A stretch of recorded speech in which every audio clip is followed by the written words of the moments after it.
going to start out with our agenda. We're going to do some introductions of who we all are. We're going to then move into getting started and talking about the affiliate perspective for finding an affiliate program. Then look at statistics and logistics with an overview for all programs and then also by affiliate type. We'll move from there into spotlighting travel programs, then retail apparel programs, finishing up with cost per lead programs, and some final thoughts and question time at the end. And it's grumping. Hold on a second.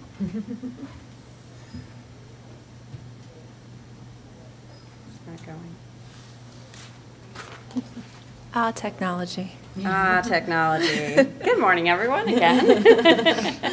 The computer has not woken up yet. We're not advancing up here. I'm not sure what the problem is. I don't think the computer's awake either. No, it needs coffee for sure. You want to introduce yourself? Well, while we're fixing that, we'll go ahead and kick off introductions. We can definitely do that. So my name is Amy Ely. I joined the affiliate industry in 2006 when I started working for advertising.com and AOL.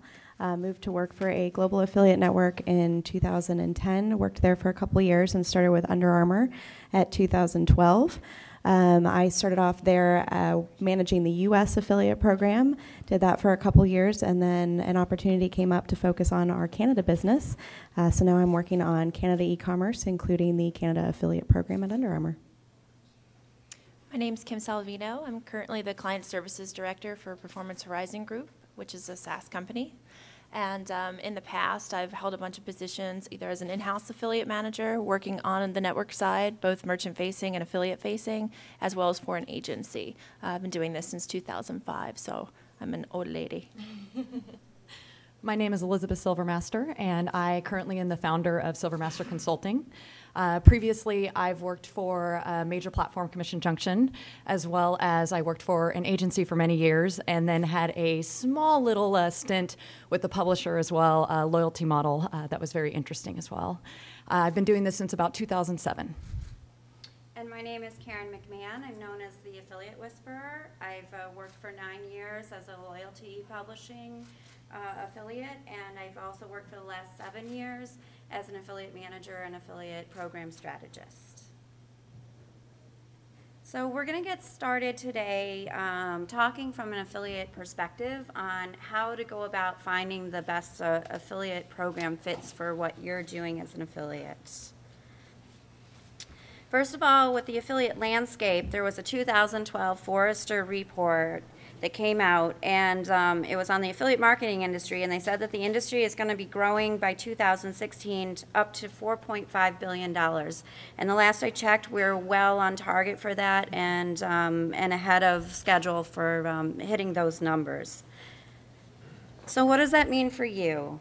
It means that there's really room for all of us to be able to find our own place and our own niche within the affiliate world. Especially when you're new, it's easy to come into the space and feel like, oh my God, there's a lot of competition. But there's always room for new innovation, new ideas, and that's a really big pond to participate in. So there's great opportunity for everyone. You just got to find where you fit. And that's what's most important. There's many different types of affiliates out there, and they all have different needs and interests. So we invite you to dabble in a couple of the different affiliate models and see what excites you. And before you know it, you'll really find a place where you feel comfortable and happy, and eventually will probably evolve into other affiliate models as well as you learn the industry. And depending on what type of affiliate you are, you then have different types of affiliate needs and requests. So we'll go into that in a little bit more detail in a few minutes on what sort of things to be asking your affiliate managers depending on what type of affiliate you are.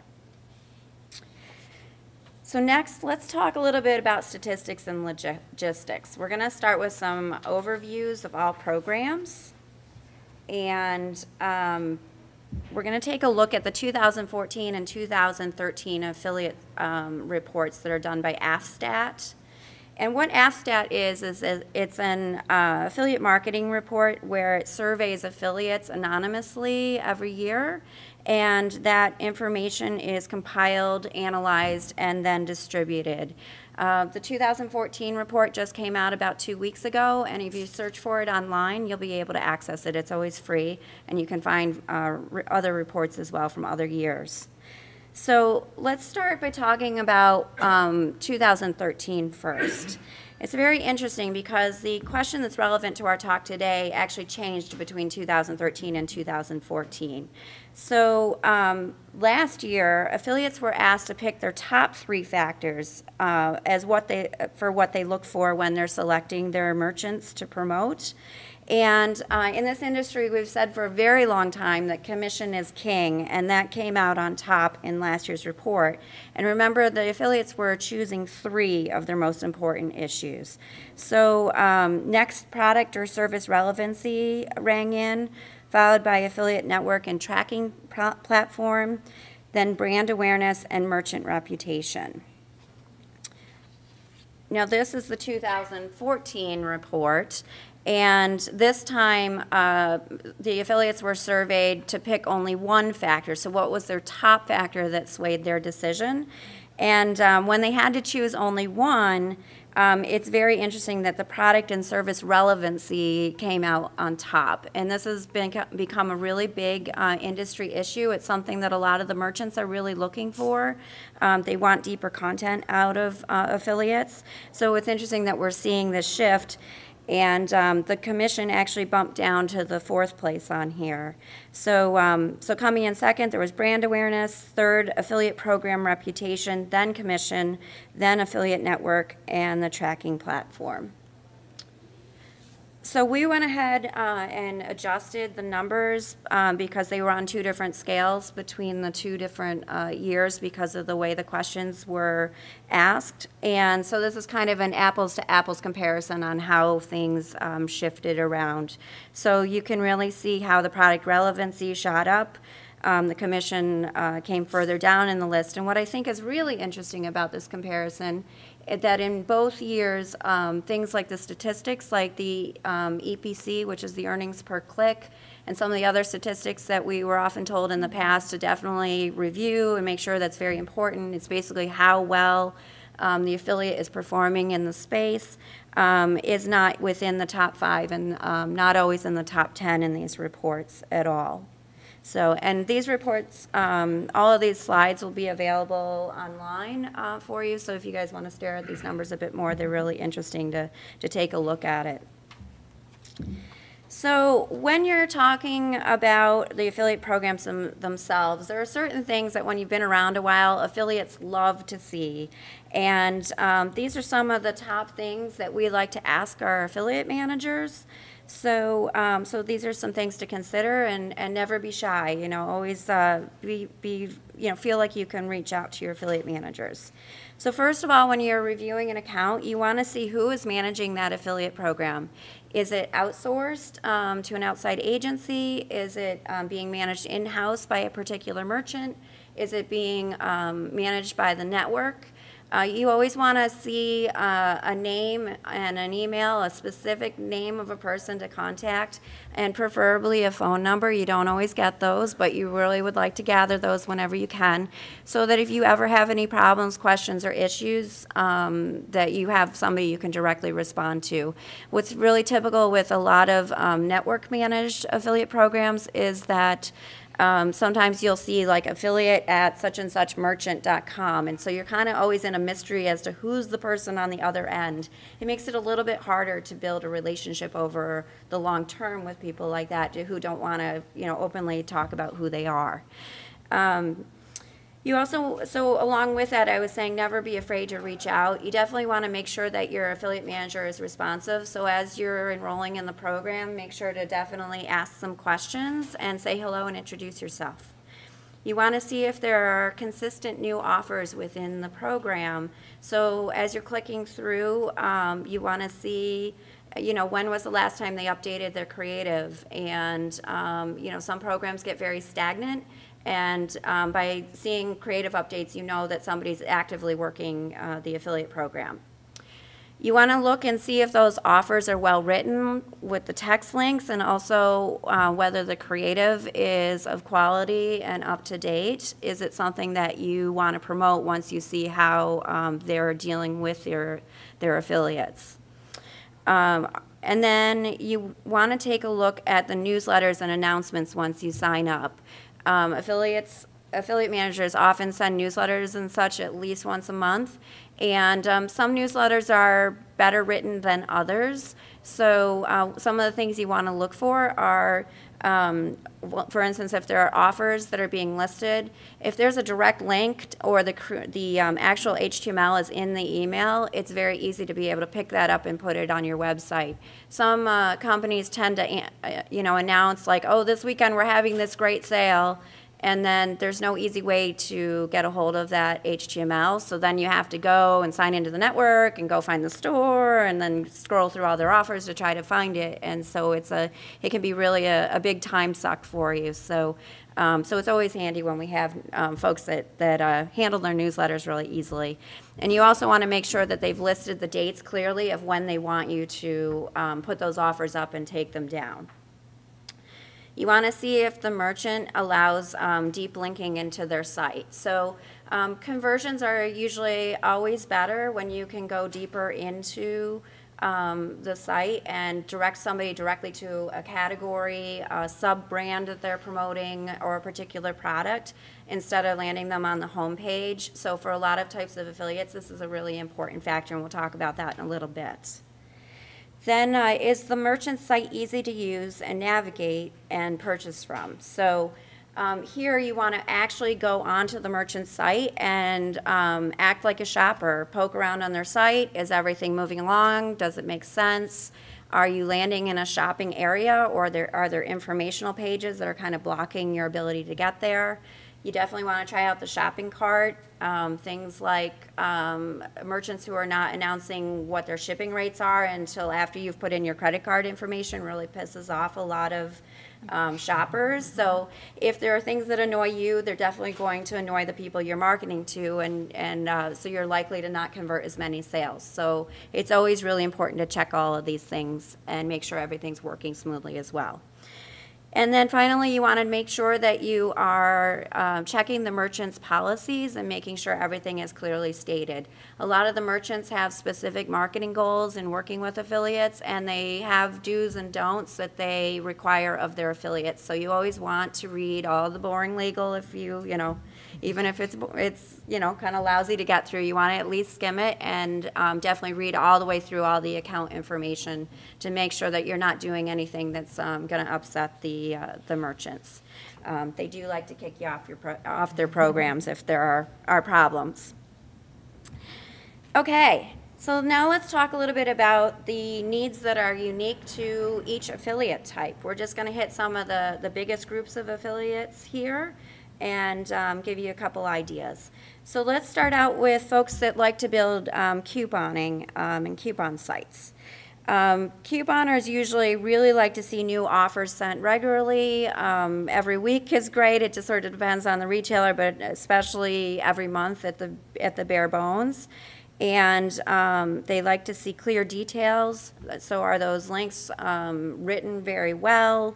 Are they easy to understand? And are there start and end dates that are very clear? Sometimes you'll see in the networks where there will be a coupon that is, it has one date in the actual text, and then there are other dates of when it's supposed to start and end in the network, and that can, really be confusing, and you're not sure when you're supposed to be listing this. So always watch out for those sort of issues. If you are using any kind of automation, such as the API feeds from the networks, or a coupon service that's a third party.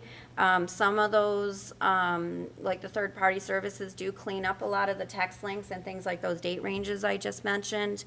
But the internal ones that you're getting off of the network APIs, usually you get the data as is. So if you're dropping coupons directly onto your site, you want to make sure that you're monitoring all of that so that there are you're not finding, data that's landing in the wrong spaces and looks funny. So again, like if an affiliate manager accidentally uploads a bunch of stuff to a network, they may, I see this a lot actually, they'll put the data into the wrong fields and then it makes a mess and it's not pretty if you later find that on your site and you're like, oh my God, my shoppers are seeing this. So one thing that's really interesting too about this is if you're working with a provider like For Me to Coupon or Pop Shops, and it makes it really easy for you to put all those offers on your page, great. But if you have a proactive affiliate manager or a network that's sending you the latest and greatest offers as well, you have to be really careful that you're not putting up 2 or 3 versions of the same link, because that's going to look really bad to the shopper. They're going to think that you don't take care of your site. So if you're using that shortcut and you've got a great relationship with your data feed provider with offers, awesome. Just make sure that you double check when you put up new information, because I've seen that many a time where great partners that I work with regularly will have the same offer posted 3-4 times, and it's not a good customer experience. mm-hmm. Absolutely. So the next type of affiliate is the niche and product comparison affiliate. So for these folks, you definitely want to check in with your affiliate manager, and you're looking for regularly updated, consistent data in their product catalog areas. So what happens a lot of times behind the scenes, most merchants should be updating their product catalogs once a day. It doesn't always happen. Sometimes I've seen affiliates that will go several months without updating. I'm sorry, not affiliates, but merchants will go several days without updating their affiliate information. And so when you have information that is wrong, such as prices, or they've sold out of products and that merchandise is still hanging out, it's on your site, it's again a very bad customer experience. So you want to check, how often does that merchant update those feeds. The loyalty affiliate type are rebates, points programs, and fundraising folks. And for the loyalty folks, most everyone is using what are known as SIDs, and these are unique tracking fields that basically when you shoot off the pixel, so somebody's shopping and leaves your site and goes on to the merchant site, loyalty sites will put extra information into the URL so that once somebody shops and the merchant sends those reports back, the loyalty site is able to drill down on exactly who shopped so they can pay out those cashback points or the fundraising monies to the correct organization.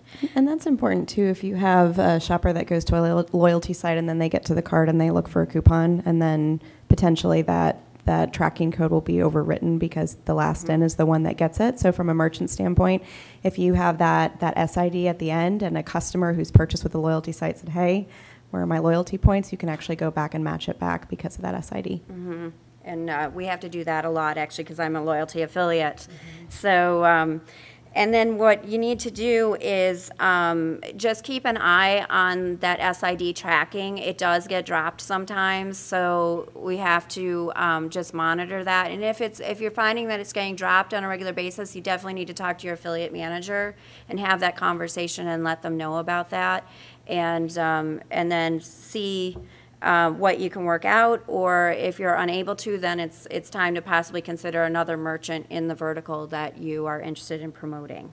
And from a proactive standpoint too, I mean, as an affiliate, it's really important to ask the merchant ahead of time before you begin promotion if they do pixel tracking or batch reporting, because it's sometimes if they do opt to use the batch reporting, they don't necessarily always pass in these sub-IDs, SIDs, pub refs, whatever the network or the console may term them at the time. So it's important to ask that at the front of the promotional process so that Great you're not point. stuck in the end. I mean, you don't want to, again, the customer experience, having them think they're going to get a point or cash back or what have you, and then find that not be the case because you can't tie it to the sale. Mm-hmm. Absolutely.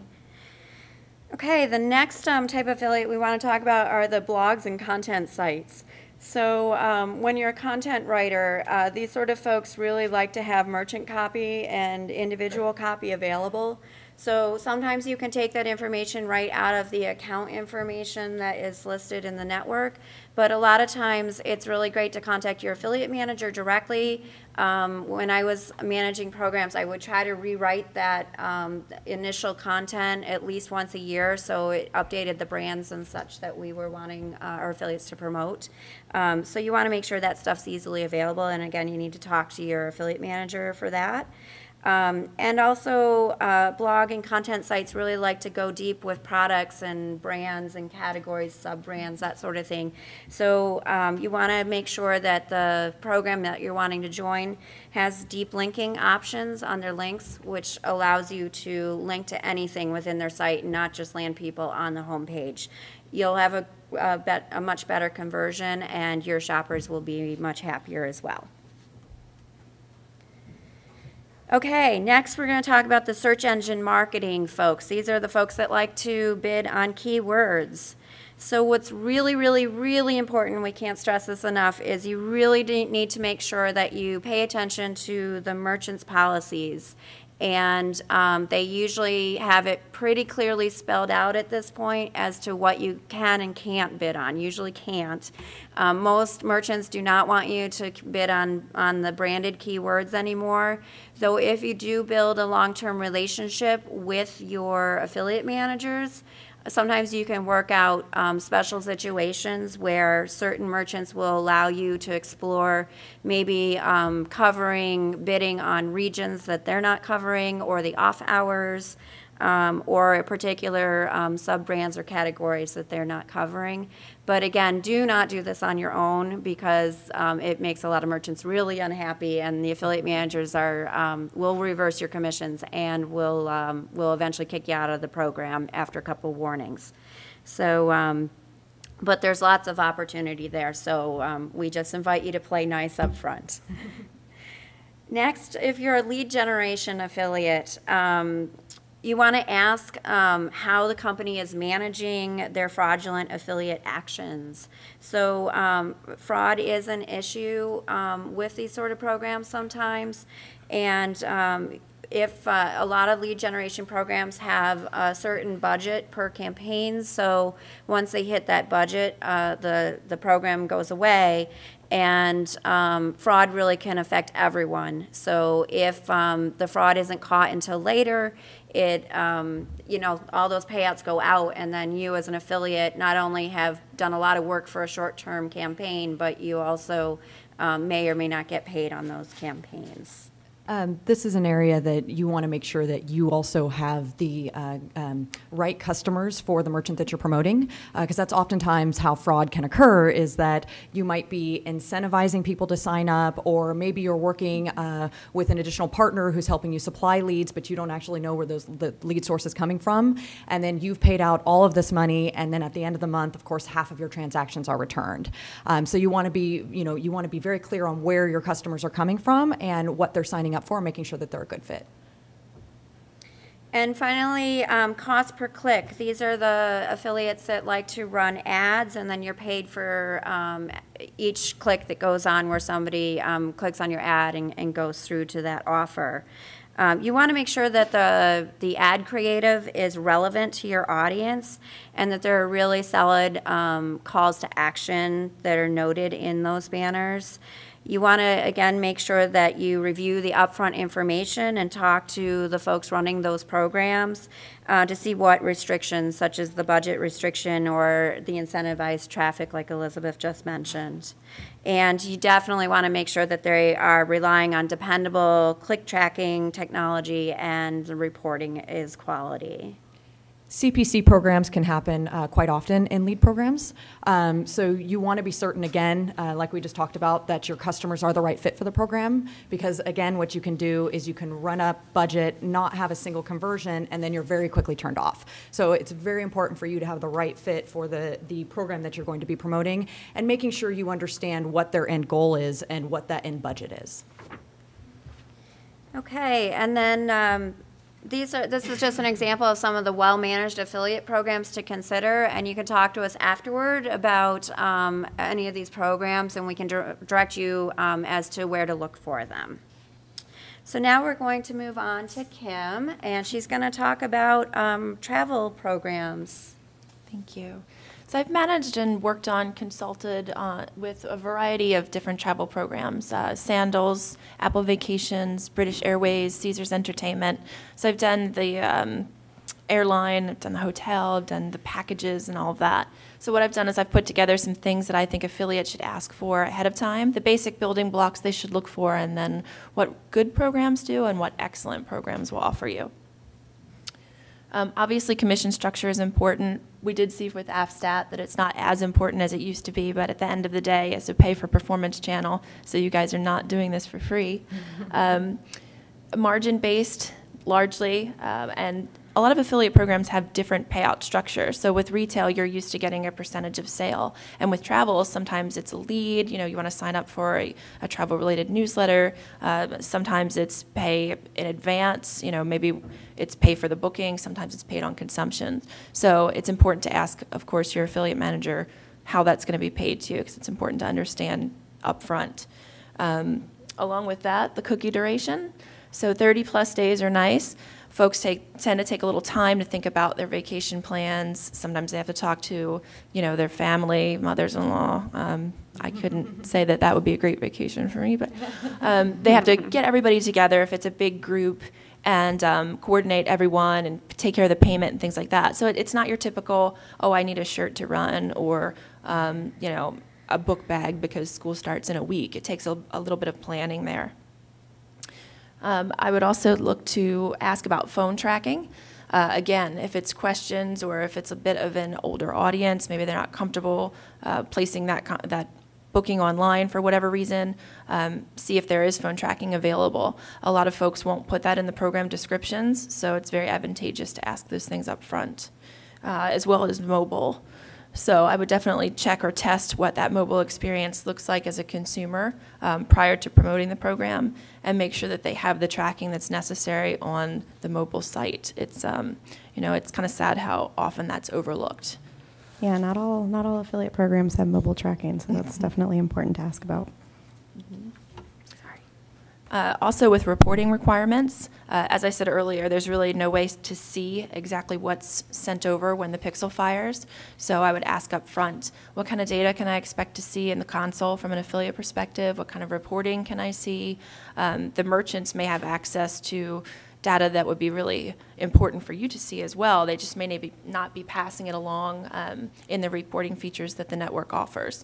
So you may just see that it's a booking for 2 people for this amount for 7 days, which it would be more helpful for you to see the type of room. So maybe it's a queen, maybe it's a non-smoking, maybe it's the big deal, the high roller suite. And then you can use that type of data to really kind of streamline your promotions and make sure that maybe if these people are returning customers and it's your own personal consumer base, that you can then turn around and say, all right, last time you ordered or booked, last time you booked a non-smoking queen, did you want to do that again? Or for $49.99, did you want to upgrade? So it helps you with your promotional activities as well if they'll just be willing to share that specific data with you.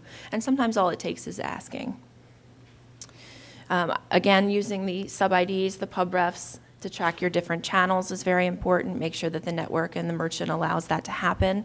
It's important to know whether or not your newsletter link did better than a specific link to, Sandals Beaches Resort or Paris at Caesars, or it's that, again, that might not be information that they pass on from a pixel perspective, so it may be on you to track that information to tweak your promotions.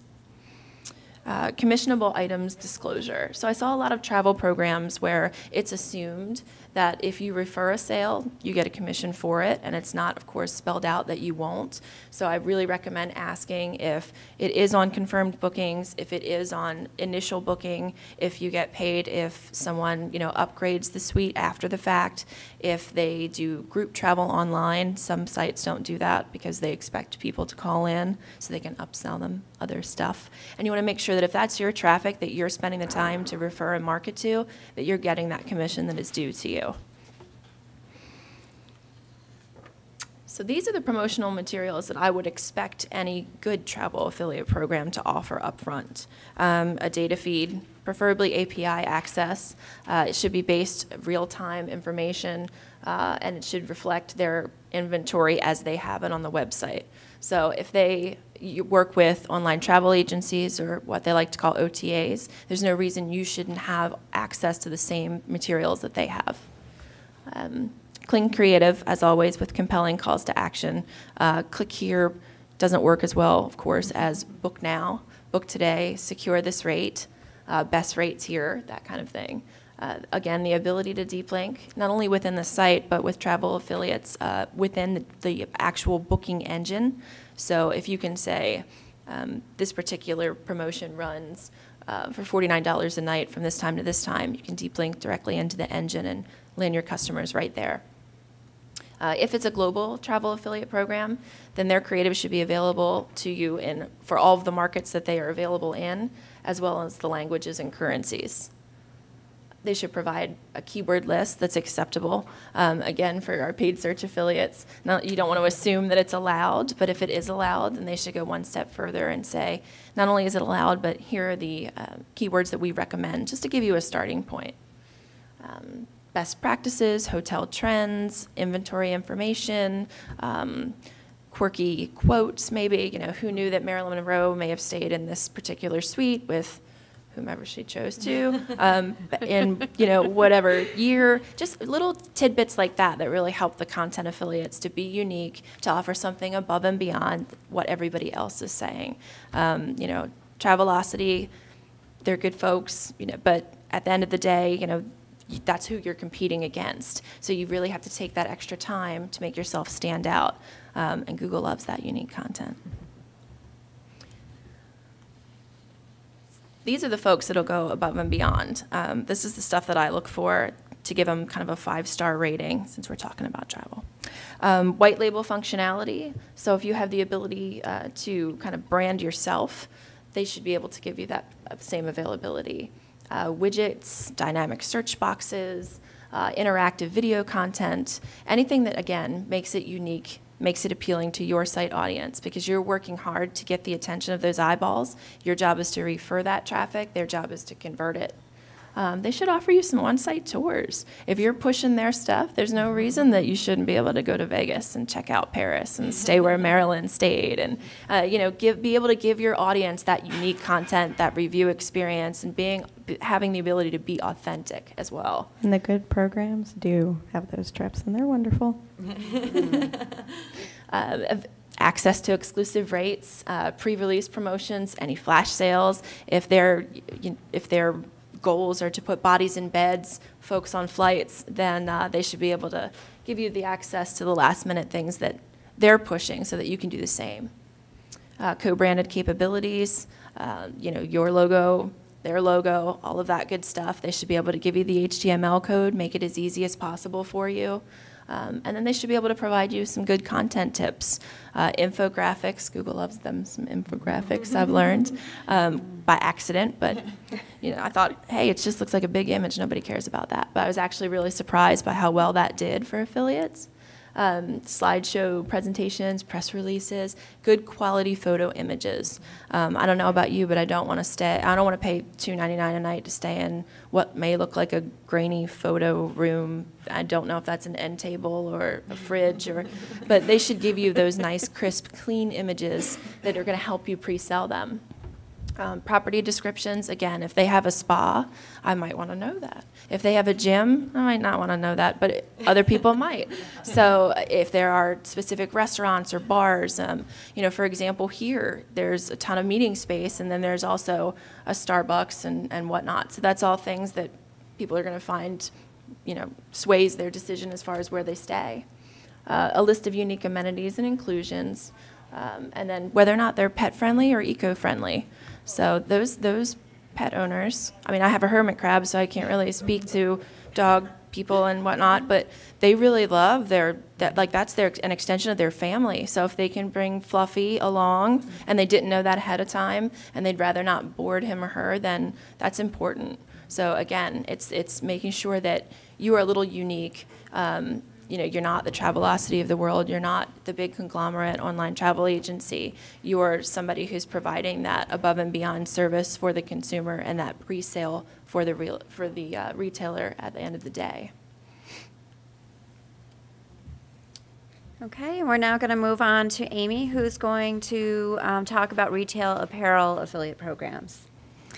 So similar to how Kim approached her section, a lot of the information here is just a lot of great questions that you can ask the affiliate manager, the network, just things that you should be thinking about that you might not have originally thought about when you were thinking about taking on a retail affiliate program. But to start off, one thing that I think is really important to reiterate from that AFSTAT study is product or service relevancy.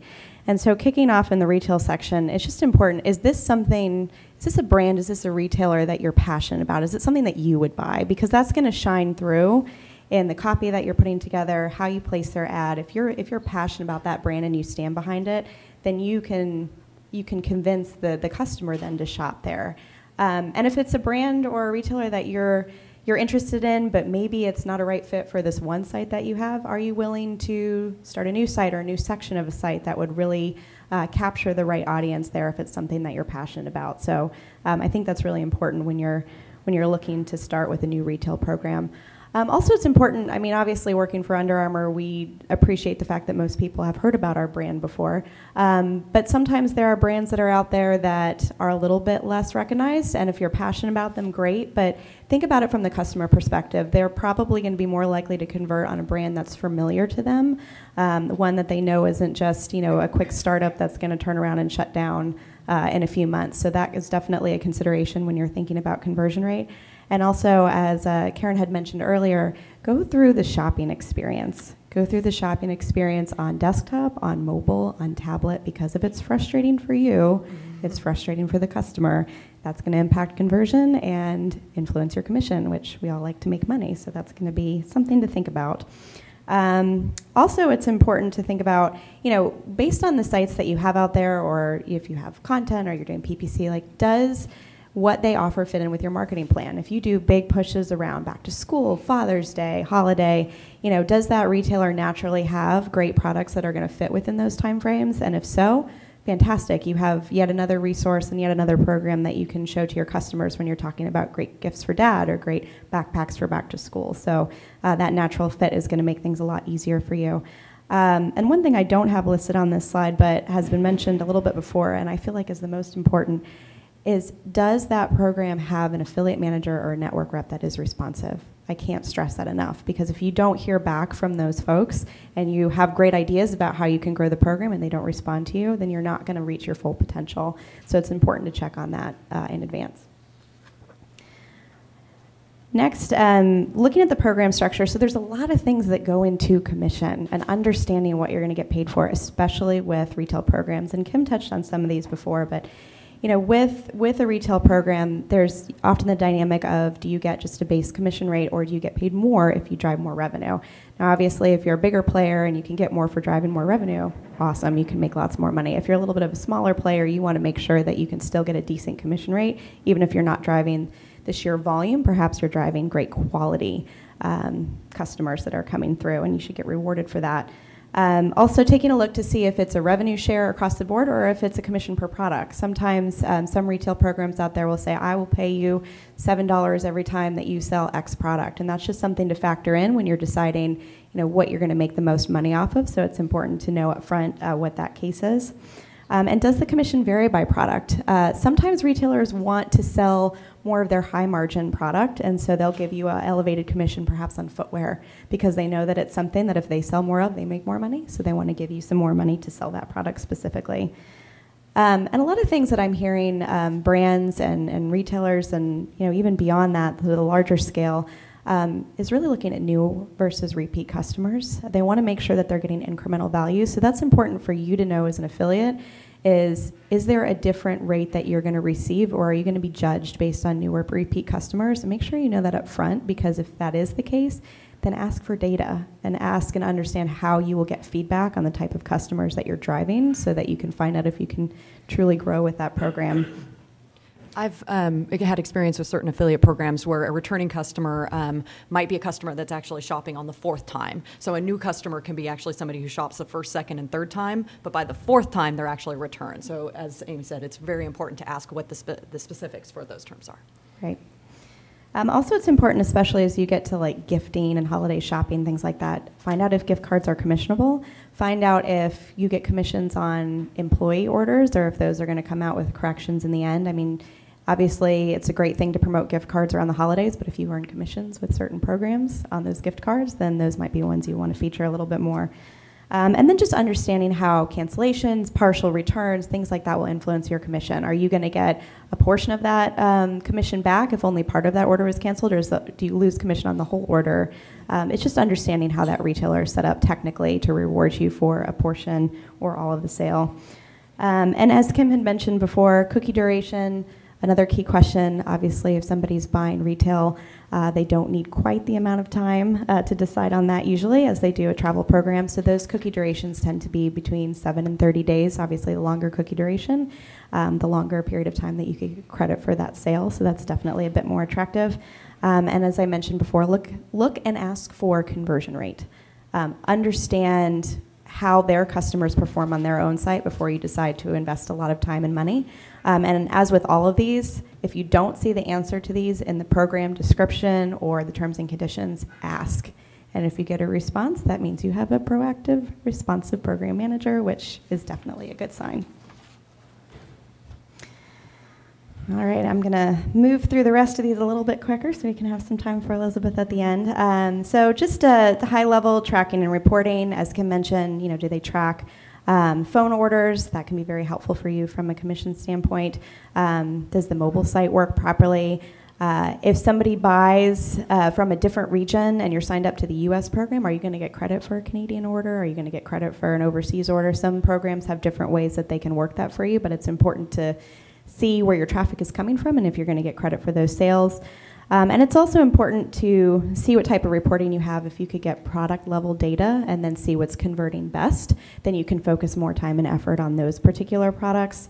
As we talked about, new and repeat customer data would be important if that's how a advertiser or a retailer is valuing you as an affiliate. And also with the emphasis on mobile, I think it would be really helpful for you to make sure that you have some sort of insight into the mobile versus desktop breakout so that you understand how customers that you're sending to the site are behaving and make any adjustments accordingly. The other thing too about when you start to decide, okay, this is the right program for you, you're ready to move forward, but you need to make sure you have all the tools to help make you that much more successful. So again, communication with that affiliate manager, understanding their marketing calendar, understanding and really kick off the conversation this way. What are your key selling timeframes? What are your big stories throughout the year? When are your big product launches? And then you can sit down and you can say, okay, this advertiser is going to be big during this time. It's when customers are going to shop. This is when I'm going to schedule them into my calendar for how I'm going to promote them and when. And then you can focus on other advertisers during different timeframes. And make sure that you're planning ahead to align with those big themes. You're going to get maximum impact out of that. Also, with product-based programs, data feeds are so important, and they can be an extremely valuable tool. I know a lot of affiliates don't necessarily work with them, but if you get a comfort level with them and you're able to visually show those products, it'll be great for the shopping experience for the customer on your site, and then those product feeds will then deep link to ideally deep link to the customer or to the retailer site to help with that conversion. So key things to ask: is it regularly updated? Is there quality imagery? Are there good categorization? So do they use Google categories or do they have their own system? That sometimes can make it more difficult for a customer to find a particular product, which I know is a challenge with some retailers too. Are there subfeeds? Do they have information about sale items or stuff specifically for men or women or kids? Because that's how you can target based on the content of your site. And is some sort of a tool available with the network or program? Is there like a pop shops type situation, or for me to coupon? Is there a store builder available on the network that makes it really easy for you to promote this program using the data feed? That's an important question to ask as well. Then looking at the creative assets, as some of the folks here have mentioned before, regularly updated. It's important too to see what kind of variety of creative is up there. Is it just the brand logo with a shop now? That's not going to be very helpful in most cases. So it's good to see what type of variety they put up there, and it might inspire you to try a couple different categories. Some people don't realize some of the different sports and causes that Under Armour supports, but when we put up the different creative, that inspires like, oh, well, I didn't realize they did that. That was something else we could do. Are the mobile and tablet creative accommodating like a responsive design site? Is it going to show up well? And do you have the capability to create your own deep links is also something that's very important. And last point here for the retail programs, especially for those of you who have content out there, what type of content can that advertiser provide for you? Do they have press releases? Do they have product spec sheets? Do they have, you know, quotes and key details about the particular items that you want to put up on your site? Are there gift guides? Is there anything seasonal that they can give you? It's best not to copy it and paste it because Google doesn't like duplicate content, but if you use that to inspire putting out content in your own words, it's going to be a great win. Okay, and now we're going to hear from Elizabeth, who's going to talk about cost per lead programs. Great. So the first thing we want to talk about is that there are a lot of different types of lead programs. And the key importance when you're talking about the different types of lead programs is that you understand what the merchant's end goal is. So for instance, you might have a lead program that's a long life cycle like mortgage and insurance. Those are both very popular programs in a cost per lead. And you're not necessarily going to get the information for how that consumer closes because there's a very long life cycle before they do. But if you're working with a short-term trial as like a software trial or an online services trial, then you might understand what that end close is and how those consumers that did a sign up for a trial and what they actually did achieve into a closed sale.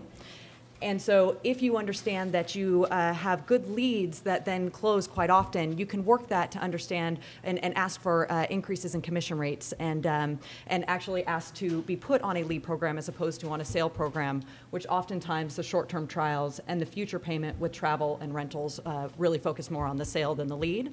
But the lead is just as important, of course, as closing that sale. So moving on. When you look at lead programs, a lot of times you might get kind of glossy-eyed by the commission structure and the commission amount that's offered.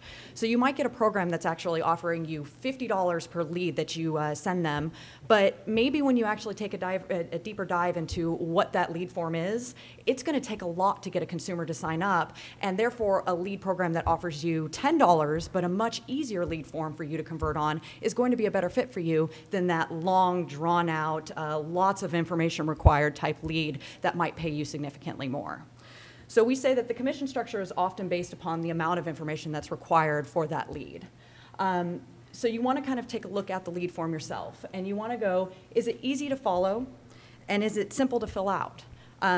I always like to say, you know, do the reality check. Is it something that you're going to want to fill out yourself? Are you going to want to provide your social security number to this company? Are you going to want to provide your email address, your phone number, your address, your personal home address? And you want to make sure that, again, that the flow fits really well, but making sure that the information they're asking for actually is important to what it is that they're trying to do. Also, you want to make sure, like the girls talked about, that there's no leakage. There can be phone numbers listed on the form. There can be links out to a different page. You want to make sure that that tracking carries through for you. So if it's a phone number, it's unique to you, and that the merchant can actually then pay you if a person calls in and submits a lead form that way, as opposed to submitting it online. The other thing that's not mentioned here, but I know that the ladies talked about as well, is you want to look at if it's a mobile program as well, you want to make sure that that lead is clear on the various tablets or phones that you're filling out the information. And you also want to make sure that the tracking is accurate on mobile. As we talked about, oftentimes mobile tracking doesn't actually carry through. So make sure to ask your merchant if it is mobile ready and if it will mobile track, since a lot of people are filling out lead forms now on their tablets or on their phones. Very quickly, obviously you want the creative options to be clear, concise. You want a lot of call to action within there. So if it's a mortgage program, then you want to make sure that they have current rates. Make sure the rates aren't outdated. Legally, actually, you really don't want to host banners that might have outdated rates. If it's insurance, you want to make sure that the savings options are listed on the creative or listed within the text language that you host. Or you want to make sure you want to dive into yourself and understand what those rates are and actually communicate to your customer base what those rates are yourself.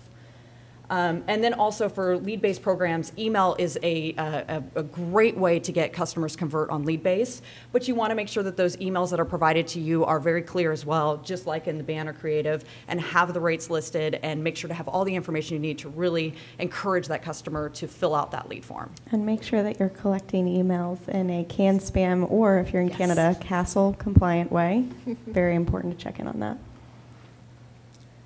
So moving on to understanding your commission rate, like we talked about earlier, if you have a short form that offers a decent lead amount versus a very long form that offers a very rich amount, you might actually want to go towards that short form.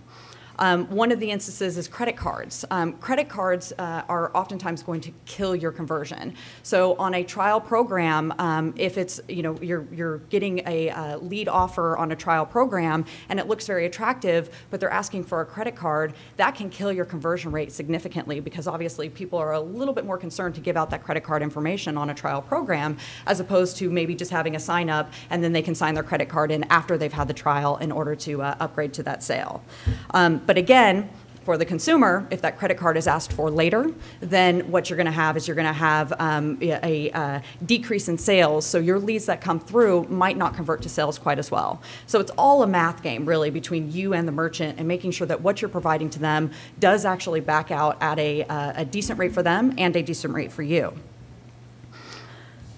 So we talk about the battle of TMI. We're on the next slide. Thank you. So the battle of TMI. Do you host a form that, again, has too much information in there? Is the company trustworthy and recognizable?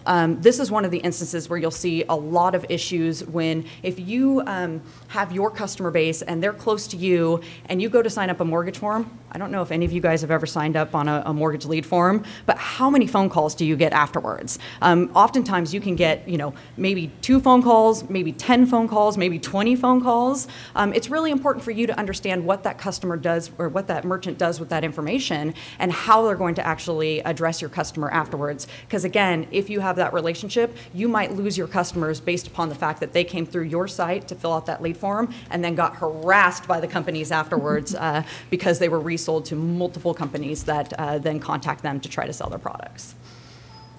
Real quick, our slides are locked up again, if somebody can help us with that. One of the other big factors that you want to look into is the model sustainable? If it seems like the offer is too rich for what they're asking for, probably it is too rich for what they're asking for. And so what you'll see is somebody will launch a lead program, they'll hit their budget limitations very, very quickly, or those offers won't actually convert for them. The leads that come through actually won't be quality leads. And so then what happens is that program shuts down. And unfortunately, you don't want to put all of this time and effort into a program that 2 months from now is going to go ahead and turn off and tell you that you can no longer earn off of them. So it's very important for you to understand, does this make sense to the information they're asking and the commission that's being offered? And then ultimately, you get an understanding of your conversion rate. There will be probably returns at the end of the month, like we talked about earlier with CPC and cost per lead programs. You want to make sure that the information that you're providing is actually valid information for the consumer or for the merchant. And if the merchant doesn't deem it to be valuable, then they might actually reverse it at the end of the month. You also want to be very clear on what a qualified lead is. Somebody could sign up today for auto insurance and then tomorrow decide, no, I don't want to switch carriers. Well, you don't want to lose the commission on the fact that today they did want to actually sign up, and maybe 6 months down the road, that company will contact them again, and they will actually become a valid customer to them. So you want to be very clear on what a valid lead is. If the consumer information is correct, if the address, the phone number, the email is correct, then technically speaking, that should be a valid lead, and you should be paid for that. If they're not interested, that again is not necessarily your responsibility, assuming you're sending quality traffic to the site. Reporting is a key aspect for cost per lead programs as well. It can definitely make or break a program. It's clear, a lot of times, obviously, if you're sending over a lot of consumers, you want to make sure that what's getting reported back to you is accurate, and you want as much information as possible. So there's various ways that cost per lead programs get reported, and I know we've talked about this today, so it'll be consistent information from what you've heard. But if you're reported on a pixel, the great thing that you get from that is you get the real time. So if a customer signs up, technically speaking, within a couple of hours, you should be able to see the action for the fact that that customer signed up. You should be able to see that commission pending in your account. But the problem with Pixel is that it might not validate the lead information. So you might see that commission pending in your account, but you're not sure that that lead was actually qualified, and you're not 100% certain that that merchant is going to pay you out for that lead in particular. So other merchants might actually work with batch as opposed to Pixel. And the only unfortunate thing about batch is that oftentimes it's only done maybe once a day or once every couple of days, so you don't necessarily get that real-time information. But what you might get is that the information that posts is accurate because they're able to validate the lead information and assure that they're going to pay you for that. So a batch program might be beneficial for you to work with, again, if you're very clear on the fact that what posts actually will stick and that's what you're going to get paid on. So some of the platform necessities as well that you work with, you want to make sure that the platform has very unique technology and has robust technology for lead programs. Again, you're going to want to work with SIDs and make sure that you can track the various areas where you might get your traffic within. Again, you might have a search engine program and you might buy a certain amount of leads and you might have consumers that are already aware of your site, but those are 3 different sources that you're sending leads from, and you want to know what's working for you versus what's not working for you. So you definitely want to have sub-IDs available for you, as well as pixel piggybacking is a unique technology that's recently come up that allows you actually to potentially get real-time information into your system. So working much kind of like an API, it basically piggybacks on the information of the merchant's pixel that's implemented and then can carry that information over to your site as well, or over to your back end. So you're very quickly, again, able to realize that information and understand what marketing channels are working for you versus what marketing channels are not. You want to make sure that you get detailed reporting. Oh, I'm sorry. Go ahead. No, go ahead. Go ahead. You want to make sure that you get detailed reporting and that they obviously share as much information as possible to you guys.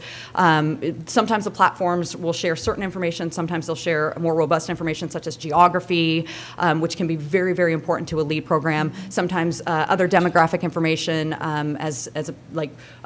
what their income levels are, what their education levels are. Some platforms can actually drill that specific, or the merchant itself can drill that specific, send it to you, and all of that information is so valuable for you being able to continue on your lead programs.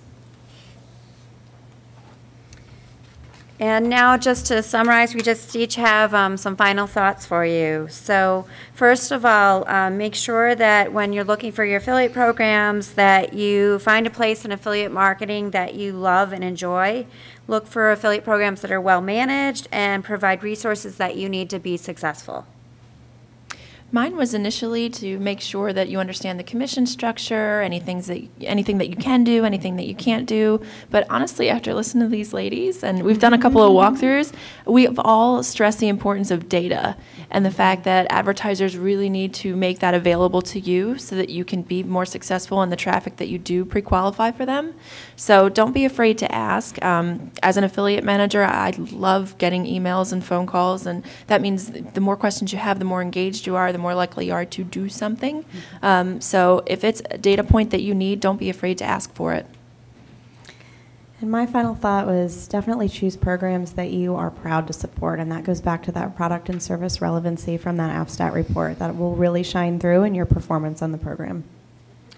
And mine was making sure that your customers are the right fit for the lead program that you promote, and also making sure that you have transparent reporting and transparent validation as well. We want to thank everyone for coming today. We're out of time, but if anybody has any questions or would like our business cards or anything, feel free to come forward, and we're happy to stay in touch with you folks. Thank you so much for coming today. Thank you, guys.